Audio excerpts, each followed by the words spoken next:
तो जय हिंद जय छत्तीसगढ़ संगवारी हो। रिसेंटली पता चलिस कि हमार नितेश कॉमेडियन सर के शादी हो गए है, जो कि कल ही हुई से। और बहुत दिन से इंटरव्यू में पता लग रही कि शादी करबो करके बोले रही नितेश कॉमेडियन सर है।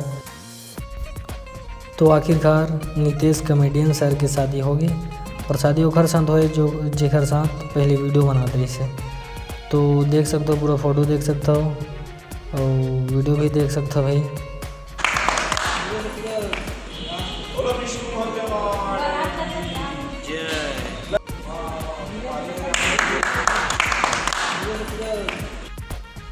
और नितेश सर ला बहुत बहुत बधाई है भाई। आप मन कमेंट में ज़रूर बधाई दो सर ला।